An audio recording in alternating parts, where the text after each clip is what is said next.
Good morning. Just enjoying a first cup of coffee in my place here. Bought a new coffee pod and all that jazz, and it's just like things are going really well. For my days off, I went to the bar and I learned a couple of drinks, like how to make a Singapore sling, how to make a paralyzer, how to make a Long Island iced tea, and how to make a tequila sunrise, and all of that. It was really fun, actually. It was really fun. Like I was saying to this one person, it's like chemistry, right? Like you just add the ingredients and all that stuff. It's pretty good. But I'm enjoying my morning right now, and I just thought about something like I probably relate to a lot of guys who fucking want their family back. You know what I mean? So it's like, as far as that goes, to everybody who's kind of going through the same situation, we got to do what's best for ourselves. We got to be more selfish for ourselves than being like, oh, I miss my family. I want my family together and stuff like that. Even though, like, that's the range that we kind of go through every day. If you want your family back, like truly the way I want my family together and all that, I want to raise my babies with my baby mothers and my womb donor and all that, like, the way I want that, like, that's pretty universal in terms of like the people that get together have a relationship, and then one of them wants that family together still, and the other one was promising that family together whole, but then they gave up and all that stuff like that. You know what I mean? Like, so like that's pretty universal. So it's like, to anybody that I relate to, anybody who's like, oh, I wish my family was back together too. Do you think you're the only person that misses their family and stuff like that? But like, to anybody feeling that way, just would like to say, you're not alone. Cheers. Baby dads everywhere. A lot of them want their families back together, and it's nice to be somebody who is relatable to most baby dads who like have a family, and then they fucking their family goes to the wolves and all that stuff. And like, as for like the legal system and all that stuff, like it's around so that baby dads like us don't go and fucking like destroy everybody who is in the way of our family being together. So like, I'm thankful that the law exists. I'm safe as far as like society goes. I'm a self-defense kind of guy. If things happen where I can't really handle them, then that's when I use self-defense, right? As far as that goes, that's like how I've been trained. I've been trained, all that shit. But as far as that goes, I was just like, I'm thankful for my life this morning. Like, even though like I miss my family, and like if there were no laws, I would have fucking like killed every guy in the way of my family being whole. Like, if there were no laws, but there's laws, life exists, and like there are consequences to if you hurt somebody, if you truly hurt somebody, if you like cut off their arms and legs, the legal system will hurt you back. You know what I mean? So it's like, I like that idea though. You know what I mean? Like, that's why I wanted to be a cop. You know what I mean? Like, in January, I fucking applied to be a cop, but I can't be a cop because of Darian chief framing me. And like, the reason Darian lies about me though is because I caught her cheating. Number one, first and foremost, she told me that her grandmother, or her cousin's grandmother, which should be kind of her grandmother anyway, her cousin's grandmother was dying in the hospital. That's what she told me. And then I called her bluff by like going to her place that night, and like I had the building code because she gave me the building code because we were a family together that entire month. And I just knocked on her door asking, are we still together? Are we still together? Are we still together? Are we still together? And she's like, I'm calling the police after that, because I fucking caught her cheating, right? So it's like, that's number one reason why she fucking lies about me. Number two reason she lies about me is that like the person that she was like fucking, she wanted to like keep me a secret from her, so that like, no, we weren't a family. Yeah, we were a family the entire time. I have the pictures of me like holding Cameron. I have the pictures of me and Darian together in her apartment and all that stuff. Like, I was framed. I was framed, right? So it's like, because she didn't want to get caught by the other guy that she was fucking, she was like telling everybody lies about the situation. And then another reason she lies about me is because, hey, her dad like supposedly raped her. That's what she told me. Like, Darian Chief told me that Derek Chief raped her. She was like, my dad raped me when I was 12 or 13 or whatever. She was crying in my arms and everything like that. She was like literally crying real fucking tears in my arms that her dad fucking raped her. And since I'm comfortable sharing that openly, you know what I mean? She's really pissed off about that, so she's trying to like make up for that by fucking putting my name through the mud and making me look like the bad guy, But I'm just here to raise my babies, and as far as like the relationship with my babies go, like, I would never do what Derek Chief did to Darian Chief, or allegedly anyway, because like that's all. Like, I would never do what Derek Chief did to Darian Chief, which was like rape her. Let's take lie detector tests. Like, seriously, let's take lie detector tests. Like you will find out that she told me that her dad raped her, and I just like, that whole thing is just like, if he raped her, then that makes sense why she's so fucked up in the head. And then if she didn't rape her, she told me that he did rape her. You know what I mean? Like, then that means like she's the fucking pathological, insane liar, as far as that goes. But I mean, like, I don't know. That's just the way life is, Like, these legal troubles, though, they're kind of kind of like a godsend. You know what I mean? Like the fact that like I can build a career off of this kind of stuff in terms of like stand-up comedy, in terms of like having a movie made on my life and stuff like that. But in terms of like making like a movie about my life and all that stuff, like this makes it more juicy. You know what I mean? Like I have three baby mothers, and each of those baby mothers have like a chapter in my life, and those chapters of my life add up to the movie that I'm writing about my life. And I'm going to be as brutally honest as possible.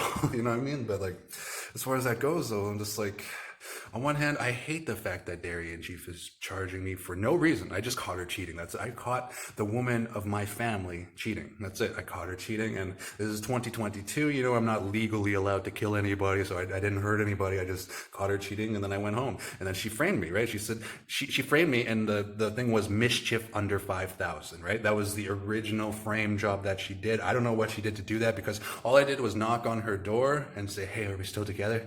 Are we still together?" Like I didn't have to break in or anything like that, because hey, I had the building code because we're a family, right? But I was just like, "Hey, are we still together?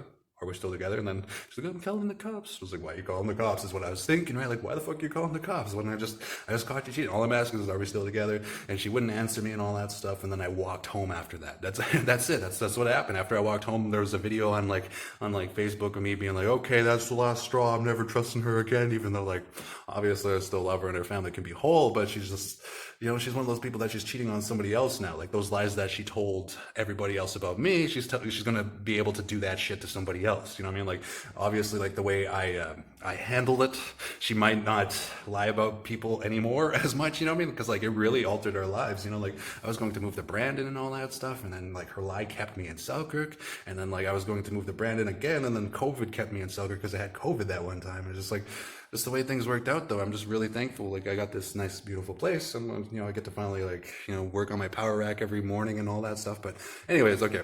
So like my point is though, like I'm relatable to the baby dads around the world who want their family together, and I just want to say to them, to all of them, to all the baby dads that are like, "Oh, I wish my family is together," and all that stuff. Like, you know what I mean? Me too. I wish my family is together too. I wish that I can raise my children with the mother of my children. And like, you know, I wish that were possible right now. I would, like, we can do that. Like, we can literally be together.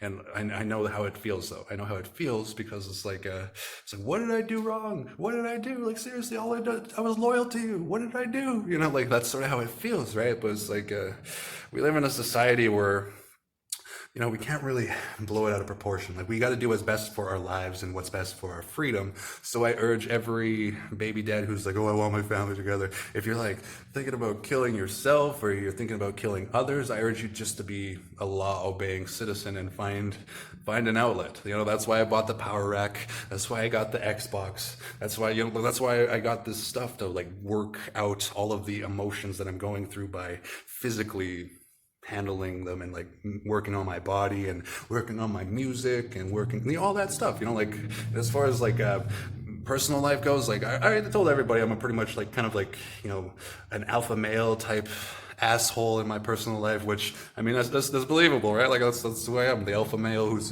kind of an asshole. But at the same time, like you know, in my business life though, I tried to be as professional as possible. Like you know, it's all about repeat business and all that stuff, and just like as far as like my business life goes, I tried to be as professional as possible. And then my extracurricular activities, like for example, this week I went bar hopping and all that stuff. I learned how to make drinks and all that stuff. Like it just, you know, just like the extracurricular stuff, I try to make it so that the extracurricular stuff helps me get over the personal life stuff that I need to get over. And then if there's like a business life thing where it's like you need to blow off steam so that you can maintain your professionalism and all that stuff, right? You need to blow off steam so that you can like go back to the next day and be like, "Oh, I love my business life. I love my business life," you know, stuff like that. So it's like to everybody out there like missing their families like I am, you're not alone. And I love my babies too. I'm sure you love your babies. I'm sure you love the women that gave you your babies. And it's the most important thing is that like we were born in this life alone and we're going to die in this life alone. So it's like learn to live alone and be happy alone and all that stuff, even though some days it's harder than others, you know. Like just make sure that you do what's best for yourself. And, you know, if you need to, start the day off with a nice cup of coffee, you know, like always start your day with something that's going to make you feel good. You know, I mean, why would you want to start your day with something that makes you feel shitty? when you can have a cup of coffee and you can fucking have a shower and feel better, wash the last day off of you and just kind of like go about your way, like, so to every baby dad out there who's missing your family today, I love you. I love you. I'm here for you if you need, what I mean? Like, as far as like brotherhood goes, like I am your brother. If you miss your family and your family, you're like, oh, my family can be whole today. You're like that. I'm in the same boat. I'm your brother, and I love you. You know what I mean? As far as that goes, with a mutual, straight respect kind of way. Nothing weird. But if you're in that boat and you want your family together, I respect you. I love you, and I hope that you have a fucking great life. And then I hope that we all meet our next baby mother, and that we all have another, like a family that actually stays whole and together. And I just hope that you don't ever kill yourself, and I hope that you don't ever kill or hurt anybody else. Like, obey the law, because 2022, it's your freedom on the line, all that stuff. You have to do what's right for yourself and your babies. You got to stay free so you can raise them, right? So make sure you do what is best for yourself, and then whatever outlets you need in order to get over your family or whatever, you don't really you'll never get over your family if you truly love them and you want them together. But like, make sure you have outlets to make yourself feel better. And hey, it's an early morning, gonna get my day started. Thank you for listening. What I mean? If you're feeling down right now, why don't you try a nice cup of coffee? Respect.